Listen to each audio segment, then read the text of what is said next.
Hello, Silent Husband Club. It's good to be back. Apologies for the long silence. We're aiming to bring you a new story every day. Settle in, turn the volume up, and listen closely. She smiled at me across a glass table and counted, not money, not years, men. 63. In our bed. I didn't shout. I didn't beg. I learned something colder that night. Sometimes survival sounds like a whisper, and revenge walks in silence. If this opening grabs you, hit subscribe, tap the like, and drop a comment. It helps the channel grow, and it ensures you won't miss the next twists. The evening air in Greenwich carried that faint sultan boxwood scent old money likes to pretend is natural. Our house, glass, stone, and silence overlooked the black ribbon of Long Island Sound. A jazz record spun somewhere in the background, delicate as a lie. Ice shifted in cut crystal. The kind of night when nothing should break except the surface of a good bourbon.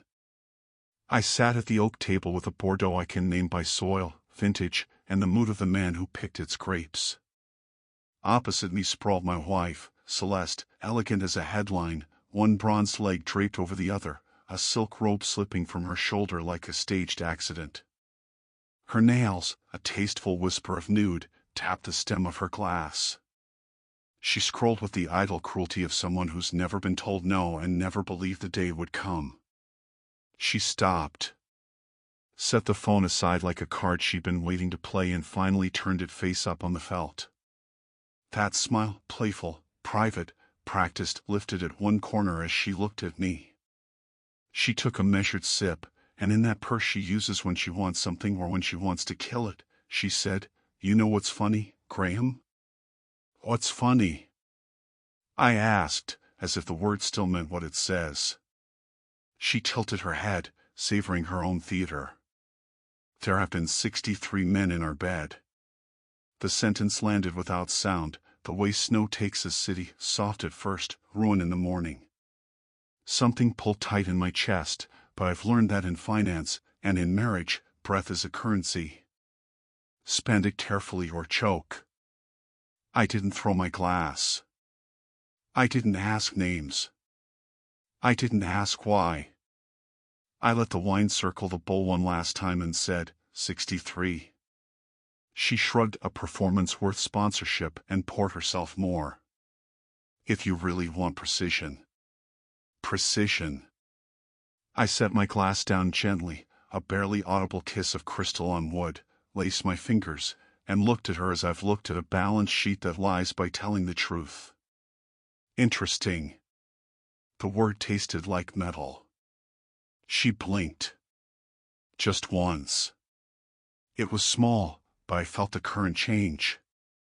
She leaned forward to read me the way she reads comments, hunting for adoration, braced for envy, unprepared for silence. "That's it?" She prodded. "No drama? No questions?"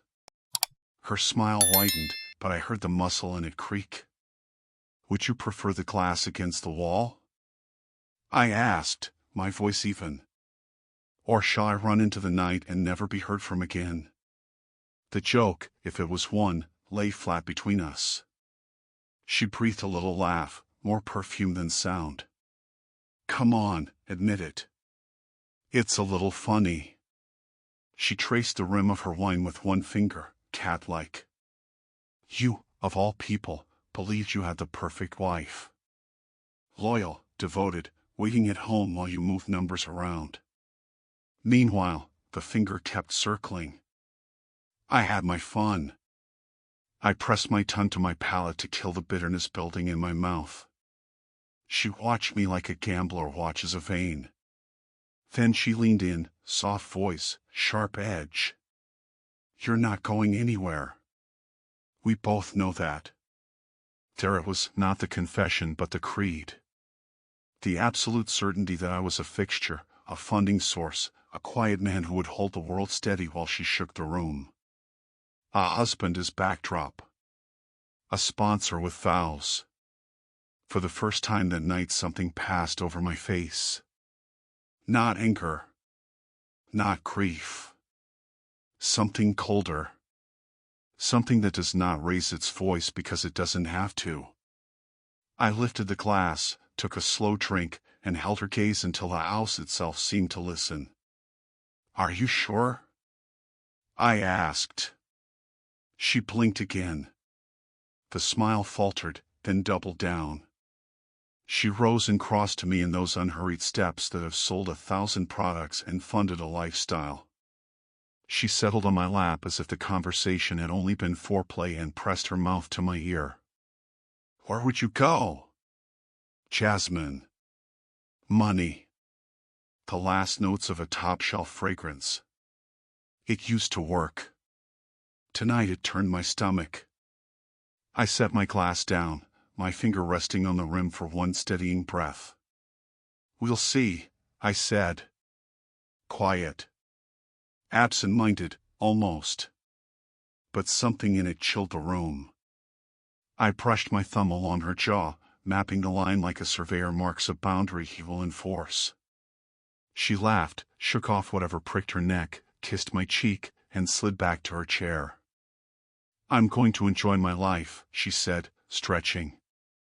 "I do hope that doesn't bother you." I smiled back. Not the smile of a man in love. The smile of a man who has made the kind of decision you do not announce. Morning came as it always does in Greenwich, gold through the slats, the sound murmuring like expensive small talk beyond the glass. I lay on my back and let her words replay, not because they hurt but because they clarified. 63 men. She wasn't confessing. She was crowning herself. She believed in her invincibility more than she believed in me. She hadn't even tried to hide it. Why hide what you think can't be touched? I turned and looked at her hair spilled across the pillow like a magazine spread. She slept open and easy. She expected me to get up, knot the tie, go to the office, and keep the world paid for. She thought the game was over. I showered without rush, dressed without sound, and closed the door behind me at 8:10 a.m. By 8:30 I was parking in front of a building old Greenwich money pretends not to see, brick tired by weather and time, paint peeling at the windows, a brass plate with a name that had done this work too long, Declan Shaw, Private Investigations. The office smelled of yesterday's coffee and old leather. Shaw sat behind a desk that had been alive a century ago, his face cut with the kind of lines you earn by looking at other people's truths. He watched me walk in, leaned back, and let a half-grin find its way out. "Didn't expect a Greenwich fund man to need a guy like me," he said. "Men like you usually have quieter tools." "I need information," I answered. "Names. Addresses. Proof. Every single one." He lifted an eyebrow. "How serious is this?" I set an envelope on the desk. He felt its weight the way a dealer tests a chip between his fingers, opened it, and counted just enough. He nodded without smiling. "Timeline?" "4 days," I said. "No longer." He studied me, the way a surgeon does before he cuts, searching for tremor. "You're not like the others," he said finally. "They come in with tears or a gun. You came in cold. That's dangerous." "I don't have time for emotion," I said, standing. Outside, the sound winked in the winter light as if nothing had shifted. People hurried past with coffee, dogs, and lives that would never intersect mine and Celeste's. The world loved its illusion of normal. I let it keep it.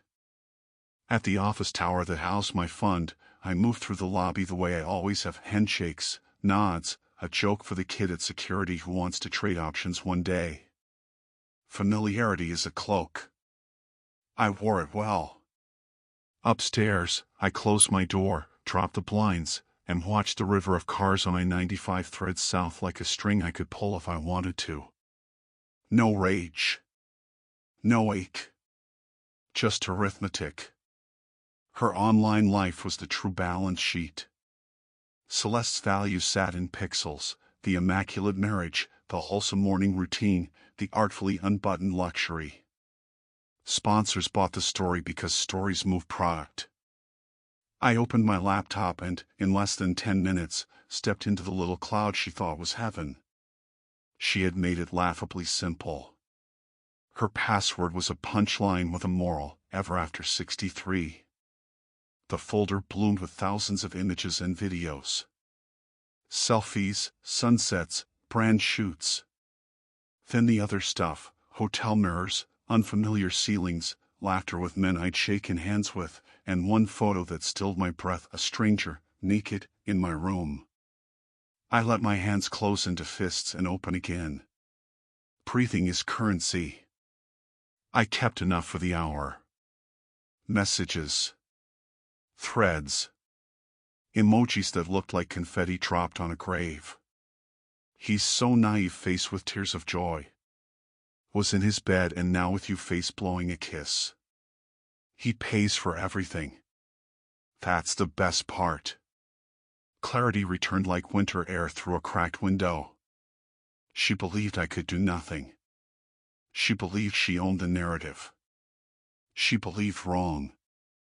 I downloaded everything: images, messages, receipts, mirrored them across drives and a private server I don't advertise. Then I rocked back in my chair and watched my own reflection in the dark screen for a beat. Somewhere below, someone laughed. Somewhere above, someone sold. Life is efficient when it's not yours. I drafted a letter. To Aurora Beauty, Serenity Skin, Glowfit Apparel, and the rest of the companies that had turned her smile into currency. Subject: immediate concern, your brand integrity is at risk. I attached screenshots, bookings, timestamps. No accusations, just documentation. Let lawyers draw conclusions. Let PR departments do math. I hit send once. Then again. Then again, until the rhythm felt like a metronome. The first domino doesn't know it's a domino. It just falls. When I closed the laptop, the record in my head changed. Not jazz. A clock. For days. Declan would move in shadow. The brands would move in daylight. And I would keep my hands steady. As I left the office that evening, the sound lay dark and glossy beneath a sky that had lost its color. I drove home through streets that had once felt safe and now felt like corridors in a museum where every portrait watches you pass. Celeste would be waiting, or she wouldn't. It didn't matter. The game was not to be played in that house anymore. Not with words. Not with glassware. At the front door, I paused. The house smelled the same: jasmine and expensive wood. She called from the living room, light as air, asking something about dinner with friends this weekend, the tone of a woman whose life is a series of curated moments she believes she owns. I answered in a voice that sounded like mine and wasn't. Polite. Calm. Final. People think the opposite of love is hate. It isn't. It's clarity. I didn't sleep the second night either. Clarity is a stimulant. It burns through the dark like a strip of magnesium, bright and soundless and hard to look at. Celeste drifted through the rooms with her usual choreography: soft steps, soft questions, soft kisses that landed on air. I answered in monosyllables stripped of weather. If she noticed the temperature drop, she mistook it for a draft. She had always confused comfort for safety and attention for adoration. That was my first mistake, really thinking those things were the same. At 6:10 a.m., I left the house with the discipline of a man who knows that ritual can keep the mind from tearing itself in half. Coffee at the place that pretends to be a secret but charges like a confession, a call to the operations desk that began with markets and ended with a quiet instruction to move a small, legal avalanche, a credit line rescinded here, a covenant revisited there, a margin call advanced by hours. Not on her. Never directly on her. On the men who had smiled into our cameras, on the tiny shell LLCs that trailed their names like smoke, on the boutique agencies that brokered everyone knows. I told myself it was just housekeeping, prudent risk management, the kind of adjustment any responsible manager would make when he learns that trust has been redefined. I also told myself I was not enjoying it. Men who lie to the world should start by not lying to themselves. I tried. Declan checked in at 9:42. "You gave me 4 days," he said. "I'll need 3. He didn't sound proud. He sounded busy. "You'll have names by supper. One of them is not a surprise." Silence held the line between us. "Send what you have now," I said, and his email began to arrive in increments, like a slow pull on a zipper. Time-stamped hotel logs. License plates caught by a garage camera. An apartment key on the west side with a lease paid by a foundation with a glossy mission statement and a donor list I recognized from charity dinners and performance art. The data wasn't gory, it was worse. It was banal. Cheating turns out to be spreadsheets half the time. At my desk I assembled documents the way I have assembled deals, discreetly, redundantly, anticipating the story an adversary might like to tell and ruining it before it learns to crawl. A folder labeled with a bland 5-digit number. Redacted copies for counsel. The full archive in a dead drop monitored by a service I once funded and have never mentioned at a dinner table. I called an attorney who specializes in the kind of litigation where everything is technically legal and nothing is personal until it becomes both. She spoke to me as if I were already a client, which I suppose I was, and her questions were good questions. "Is this about money, Mr. Alder? Or is it about message?" I did not answer right away. "Both," I said finally, and heard how that sounded in a human room. By noon, the surface began to ripple. A social media manager in Los Angeles sent Celeste a cheerful email about a potential brand alignment snag. 2 hours later, a compliance officer asked for a clarifying call. Then a PR head used the phrase holding statement twice in one sentence, and I knew the water was warming toward a boil. Celeste chirped in the kitchen about a launch dinner.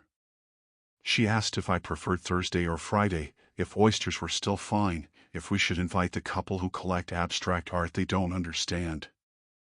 I looked at her and thought of tide marks, how the ocean leaves a line on stone to show where it has been. "Friday," I said, and she kissed my cheek in passing as if the world were still round. It would be cleaner, I told myself, to walk away with my numbers and my dignity and a settlement that recognizes time as a resource stolen. It would be cleaner, but not true. There's a kind of man I've despised in boardrooms for years, the one who lets harm stand because he would rather be admired than be accurate. I have shaken that man's hand more than once. I will not be him when the harm is at my table. There is a line between justice and cruelty, and I would have to walk it with my eyes closed. That was the cost. You do not get to be pure and effective at the same time. A message from Declan at 3:07. Iris still from a camera I had forgotten I had installed. It wasn't one of mine. He found a tiny lens in a carbon fiber picture frame in our bedroom, a device so neat and so cheap you could pass it in a hardware store without noticing. The timestamp made my stomach go hollow. It had been placed there the week of our anniversary. The image he sent me was of my own back as I buttoned my shirt. The man who followed her into that room later that day did not look at the camera. He didn't have to. He belonged in houses like mine. I could have forwarded the still to her with a single sentence. I could have printed it and left it on her pillow. I did neither. The old impulse to announce, to demand, to perform virtue in the theater of a collapsing marriage, rose and passed. I breathed. Currency. Discipline. 4 days. On the sound, dusk arrives like a rumor that suddenly becomes fact. By early evening, the sky had turned that expensive steel color our architects love, and I drove to a meeting that did not appear on my calendar. A man whose signature can move a Vanity magazine's cover called me to a steakhouse that prides itself on recognizing who is important before the valet opens the door. He wanted to talk about a fund of funds. He wanted to talk about golf. He wanted to talk about whether we were both available for a panel on stewardship in the age of disruption. He did not want to talk about his junior partner, who appeared twice in Declan's file. It would have been easy to let him feel my knowledge and enjoy his discomfort. I did not. I ordered fish. I asked him about his children. I left before dessert. Revenge is a poor dinner companion. It drinks too much and tells loud stories. When I got home, Celeste had candles going, light trembling across glass like nerves. She wore a dress that understood shadows and a smile that understood charity balls. "Friday is perfect," she said, wrapping her arms around my neck. "You've been quiet." "Big trades?" I thought of the word trade and its cousins: bargain, exchange, transaction, cost, and felt something shift in me that I didn't recognize. "Something like that," I said, and she laughed because she thought I was teasing. She poured me wine. I let it breathe. That night she went live to her audience of curated affection. From my office down the hall I could hear the pitch rise and fall, the choreography of delight, the tiny pauses for engagement, the trained gratitude. I watched a muted window of her on my screen while skimming an email from counsel about a preliminary order to preserve assets pending review of fiduciary misrepresentation. Her hand fluttered as hearts rose on the feed. Across the city, someone clicked send on a cancellation. I had not asked for the cancellations. I had only supplied context. I repeated that to myself. Context is not a weapon unless the truth is awound. At 10:21 p.m. her voice changed. Even muted, I heard it. The comments on her screen shifted shape, those neat hearts punctured by question marks and knives made of punctuation. She blinked the way she had blinked at me, small, rapid, a neurological fix. "Babe?" She called down the hallway, the word now a rope tossed in the dark. I didn't move. I watched a second browser window update with a press release from Aurora Beauty.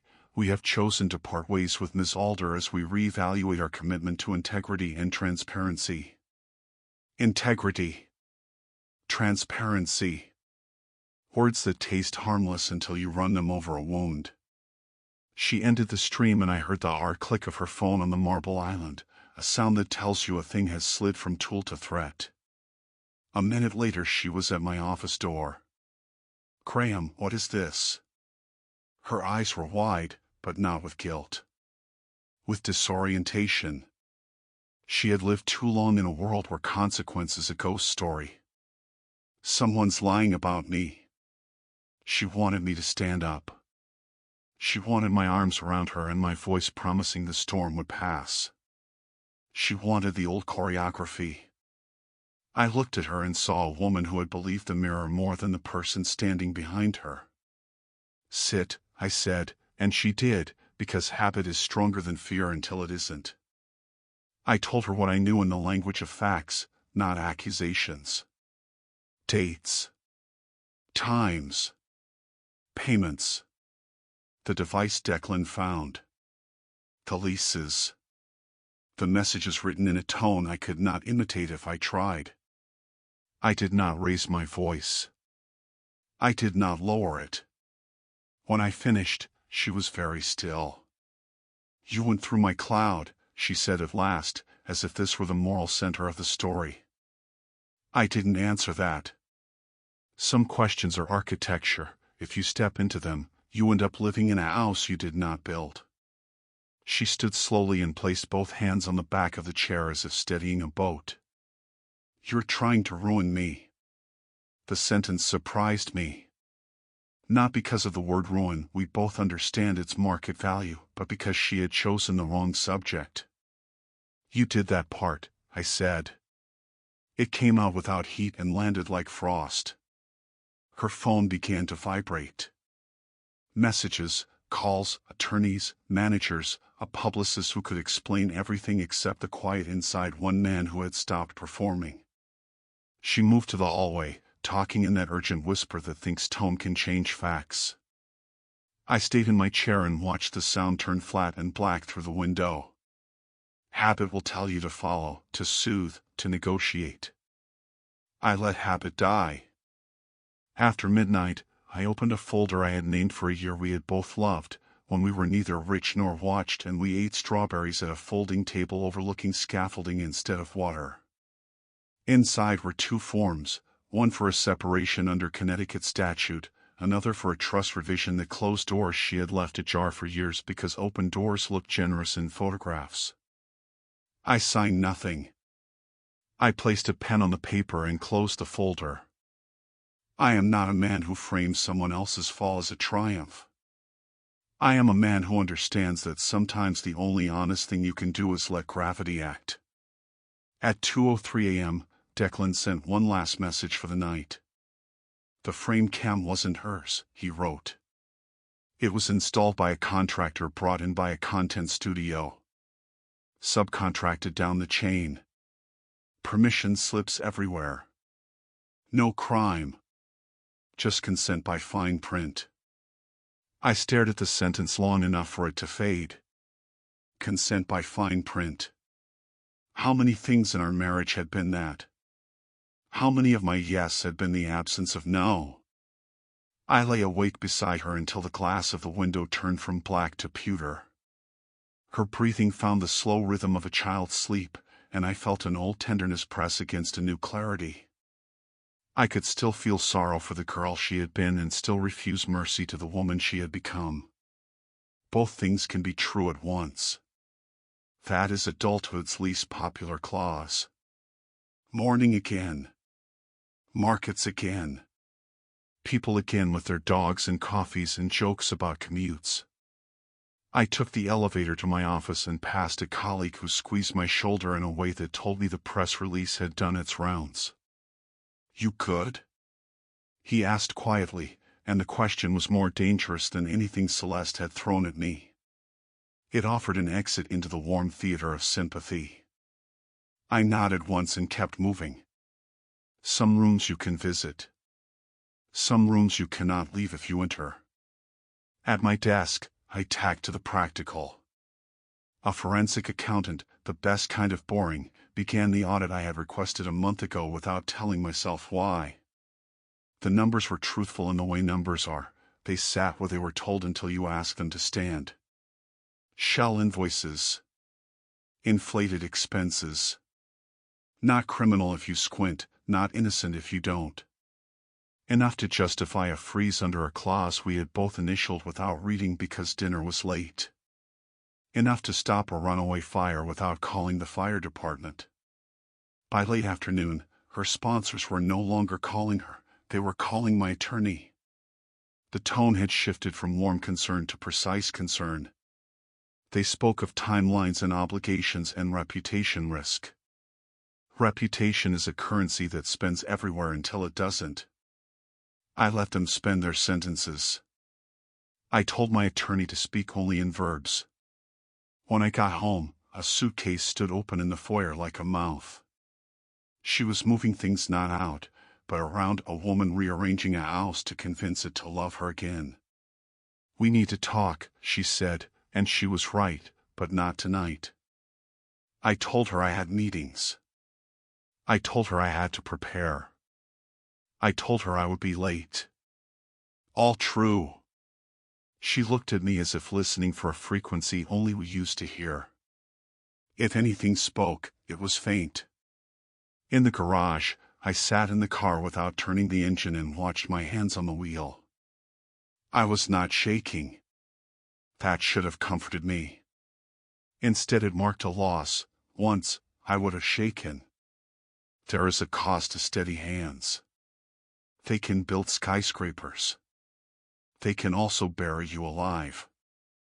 I pressed the starter, backed into the mild Connecticut evening, and drove toward a place with fluorescent lights and stale air and people who do not ask for pictures, a storage unit I had rented in a name that was almost mine. Inside was a folding table, a metal chair, and a banker's box with a childhood baseball glove that still remembered the shape of my hand. I sat, opened a legal pad, and wrote a sentence I did not expect to write. How far is far enough? When I left an hour later, the answer was not neat, but it was real, far enough to protect what's left of me. Not far enough to make me someone I cannot introduce to my father's memory. A line. A boundary. A human fact in a season that had been all architecture and ice. I drove home with the window cracked, the sound breathing faintly in the dark, and I felt almost tired. The candles were out. The house smelled like nothing. Somewhere a device blinked a green light to tell me it was alive. I set my keys down and listened to the silence. Then I turned off the last lamp and walked upstairs. The storm broke the following evening, not with thunder but with the glow of a phone screen Celeste could not put down. She sat at the marble island in our kitchen, eyes locked on an endless stream of alerts. Her posture, normally feline and assured, sagged like wet silk. The brands had spoken louder than I ever could. Aurora Beauty issued their statement first, smooth, corporate, antiseptic. Serenity Skin followed within the hour, citing concerns over values alignment. Glowfit made theirs theatrical, talking about betrayal of community trust. Words that meant nothing to shareholders but everything to someone whose life had been curated for admiration. Celeste read them aloud as if by naming them she could reverse their reality. Her hands trembled, but her voice fought to stay calm, dismissive, even amused. "This is temporary," she said. "I'll get in front of it. I'll tell my side." But her side had already been written for her, images and messages arranged like exhibits in a trial she never thought would come. I watched her from the doorway, and I could not decide if I saw a woman breaking or an actress rehearsing. She dialed her publicist, then her manager, then a lawyer whose name I recognized from the wall of a charity gala. No one answered. The silence of their absence was louder than any confrontation. When the phone did ring, it was worse. One brand after another terminated, not in pleading tones but in clipped legalese. Effective immediately. With regret, though necessary. Obligations dissolved. She shouted into the receiver, tried to negotiate, reminded them of numbers, of campaigns, of reach. But numbers don't bend when the ledger changes. And the ledger had changed. I should have felt triumph. I had set the dominoes and watched them fall, one precise flick at a time. But what settled in my chest was not triumph. It was something stranger, heavier, a recognition that what I had unleashed was no longer mine to control. Reputations do not collapse neatly, they collapse like buildings, throwing debris into the streets, shattering glass across sidewalks you didn't mean to touch. Celeste screamed at the empty kitchen, her words bouncing off stone and steel. She called me by name, demanded to know if I was behind it. I said nothing. Silence has its own gravity, and I let it pull her down. By the next morning, the story was everywhere. Screens lit up with her name, not as the symbol of beauty and aspiration but as a spectacle of disgrace. Headlines lingered on the number 63 and the irony of her password. Memes bloomed overnight, cruel and efficient. Reporters camped outside the gate. Camera flashes cut the night like lightning, each one freezing her face in panic, in fury, in disbelief. She tried to step out once, chin high, smile rehearsed, but the questions cracked her mask before she reached the curb. "Is it true? How long have you been lying? What does your husband say?" She turned back without a word, the robe of invincibility finally slipping off her shoulders. Inside the house, the air grew stale, heavy with fear and perfume. She stopped eating. She stopped sleeping. She called friends only to find herself erased from group chats, unfollowed by people who had once lined up for her attention. A single message remained in one thread: "No one wants to go down with you." She clutched the phone like a relic, reread it as if repetition could summon a different outcome. At night she wandered the rooms, barefoot, fragile, muttering strategies that collapse before the sentence is finished. She was unraveling, thread by thread, and for the first time since this began, I felt a tug of something almost like pity. Almost. But pity has its own expiration. On the third day, she confronted me in the living room, her voice raw, her eyes swollen. "You're destroying me," she whispered, more accusation than plea. I held her gaze, steady, silent, and she faltered. She had expected rage, or scorn, or even laughter. But not this. Not the absence of a script to play against. She sank into the sofa, her head in her hands, and I left her there.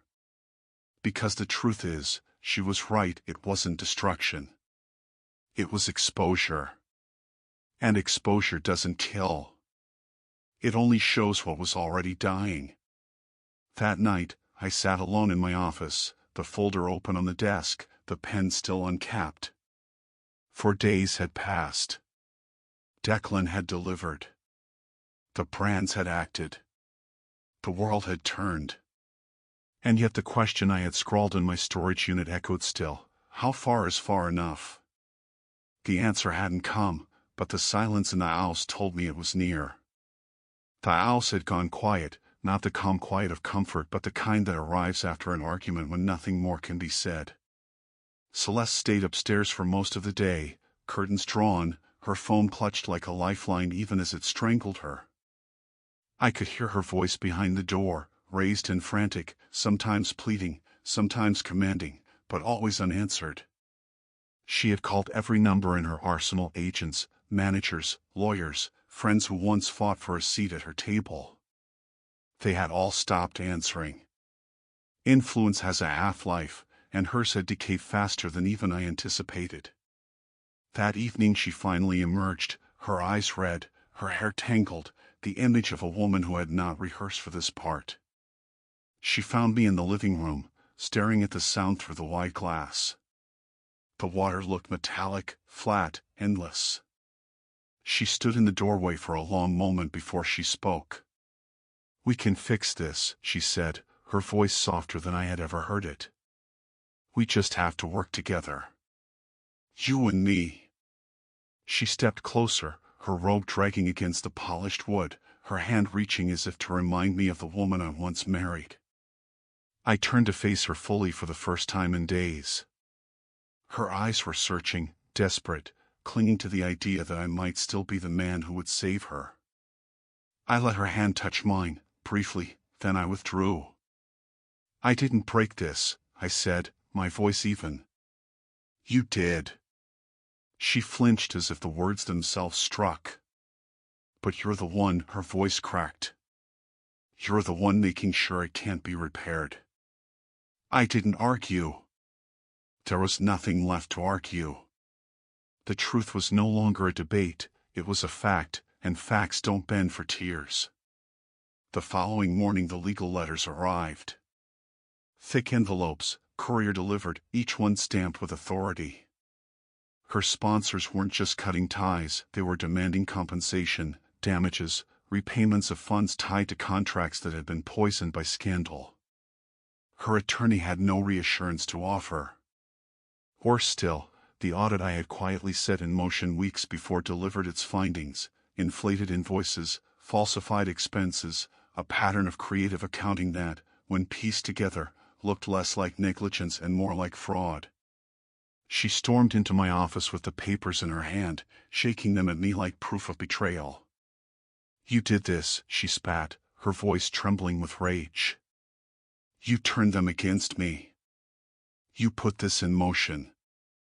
I leaned back in my chair, folded my hands, and watched her unravel. "They only saw what was already there," I said. "I just showed them where to look." She froze, the words lodging deeper than any insult could have. She knew it was true. That was the worst of it, not that I was cruel, but that I was right. By midday, the media had gone feral. Photos of her at parties, whispers of names, commentary panels speculating on how much of her success was her own and how much was borrowed from the man who sat in silence at her side all those years. Headlines loved the symmetry, her empire built on image, destroyed by image. She shut herself in the bedroom, blinds closed, the glow of her phone illuminating her pale face as she tried to wrestle back a narrative already beyond her reach. I left her there and went to the office. Work had never felt so quiet, so simple. Numbers don't lie, not if you read them properly. People do. That evening, when I returned, the candles were lit again, as if ritual could erase ruin. She stood in the center of the room, perfectly dressed, painted in light, her smile trembling but still performed. "You don't have to do this," she whispered. "We can start over. I'll change. Her voice broke, and for once, she didn't finish the line. I watched her closely. Not the actress, not the icon, but the woman who had believed herself untouchable until the ground gave way. For a moment I almost pitied her again. Almost. Then I remembered the number 63 and the certainty with which she had said it, the pride, the arrogance, the belief that I was already defeated. That memory killed the pity before it could grow. I walked past her without a word and poured myself a drink. The sound of liquid over ice filled the silence like punctuation. She followed me with her eyes, waiting, needing, searching for something to cling to. I gave her nothing. Sometimes the cruelest thing you can do is not strike but refuse to carry the weight for someone who has always expected you to. She sank into the chair across from me, her body small against the velvet. For the first time, I saw her not as the woman I had married or the woman who had betrayed me, but as what she truly was now, alone. And the strangest thing was that I felt more at peace in that silence than I had in years. By the time the subpoenas arrived, the house no longer felt like ours. Boxes appeared in corners like ghosts of a life being dismantled piece by piece. The staff who once filled the air with footsteps and laughter were gone. Only silence remained, broken by the sharp ring of phones that brought nothing but worse news each time.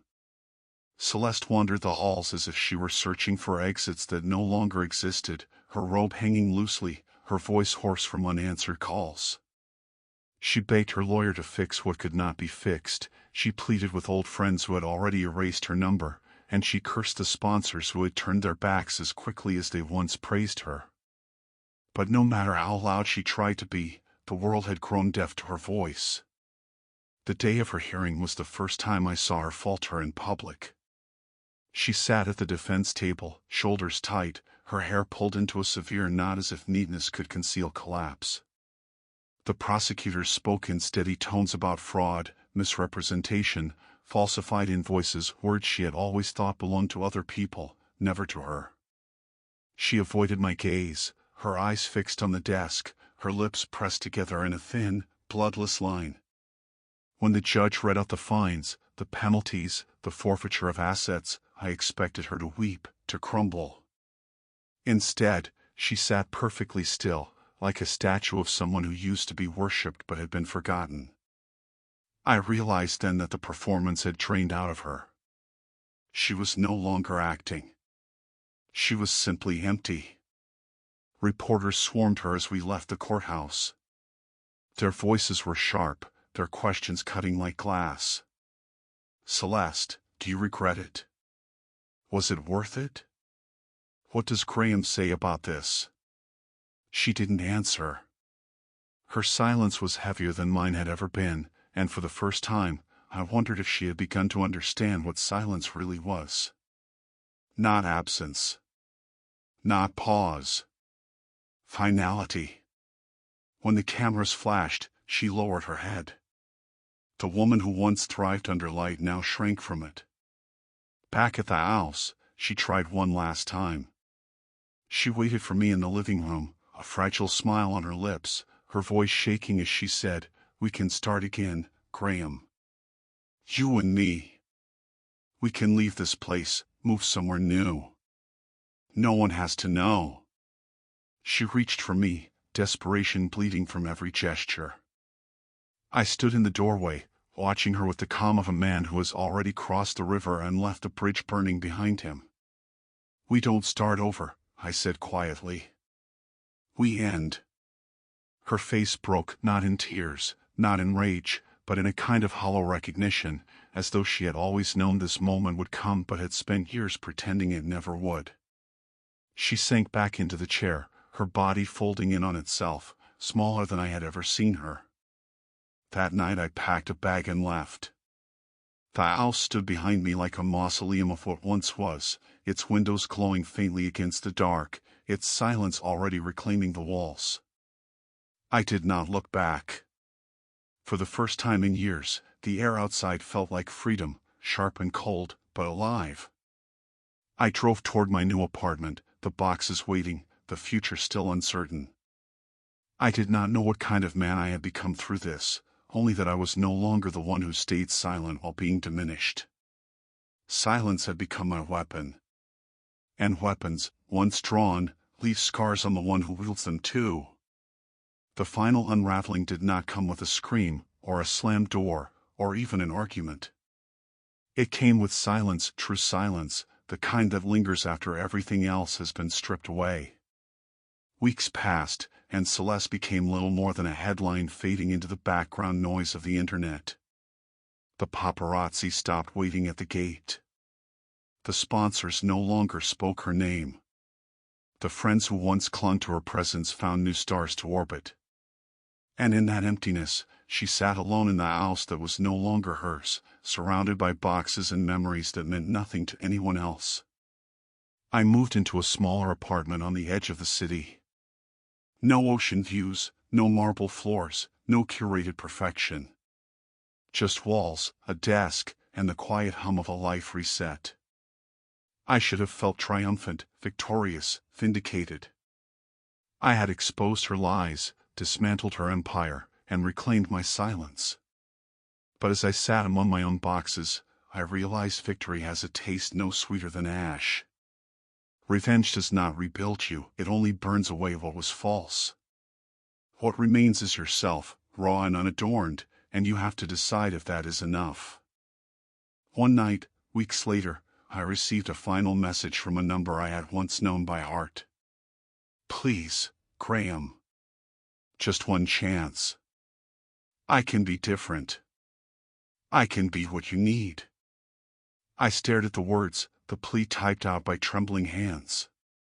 And without hesitation, I blocked the number. Not in anger. Not in cruelty. Simply because there was nothing left to say. She had taken her path. I had taken mine. And we had both reached the end. Celeste would learn what it meant to be irrelevant in a world built on constant attention. She would fade, piece by piece, into silence she could not manipulate. And I, after years of noise, deceit, and hollow performance, finally embraced silence as something else entirely. Not absence. Not punishment. Freedom. Thank you for watching. If this story touched you, shocked you, or simply made you think, don't keep it to yourself. Leave a comment, your thoughts, your story, your truth. Subscribe for more raw, real, and unforgettable confessions. And if this story made you feel seen, share it. Someone else might need to hear it too. You're not alone here. This channel is a safe space for those who've been betrayed, broken, and rebuilt.